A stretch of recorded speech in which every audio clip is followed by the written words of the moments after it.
உதவி செய்வாராக.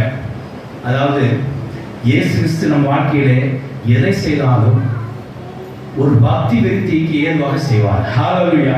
இயேசு கிறிஸ்து வாழ்க்கையில எதை செய்தாலும் ஒரு பக்தி விருத்தி ஏதுவாக செய்வார். பக்தி வளரும்படியா செய்வார். ஒரு நம்பிக்கை பெருகும்படி செய்வார். விசேஷமாய் விசுவாசத்தை வர்த்திக்கப்பட முடியாது, விசுவாசத்தை வளர செய்ய முடியாது செய்வார். திருவசனம் ஸ்தோத்திரம் உண்டாக.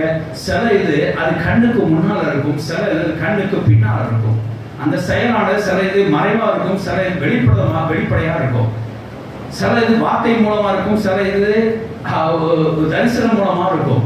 ஆனா எப்படியும் இயேசு உங்களுக்கு செய்கிற செயலானது உங்களுக்கு பக்தி விருத்தி ஏதுவா இருக்கும், விசுவாசத்தை வளர செய்யதா இருக்கும். சிலது கண்ணுக்கு முன்னாடி இருந்தால் தான் நம்புவாங்க, சிலது கண்ணுக்கு பின்னாடி இருந்தால் நம்ப மாட்டாங்க.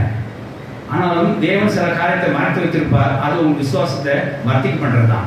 சில காரியங்கள் கண்ணு முன்னாலே காமிச்சிருப்பார், அது விசுவாசத்தை வளர செய்வது தான். இங்கே கர்த்தராகிய இயேசு கிறிஸ்து எல்லா சீடர்களுக்கு முன்பாக அவர் பரமேறதை காண்பித்தார். பரமேறதை காண்பித்தார். எதுக்காக பரமேறதை பார்க்க வேண்டும்?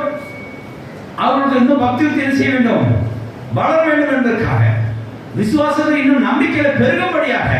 அப்படி இயேசு கிறிஸ்து ஏதாவது கண்ணு முன்னாலே அவர் பரலோகத்தை ஏறுவதை அவருக்கு என்ன செஞ்சார்? காண்பித்தார். ஹல்லேலூயா. கர்த்தருடைய ஸ்தோத்திரம் உண்டாதாக. இந்த காரியத்தை நாம் நிறைய அறிந்து கொள்ள வேண்டும். இயேசு கிறிஸ்து எது செஞ்சாலும் தெய்வ பக்தி வளர முடியாது.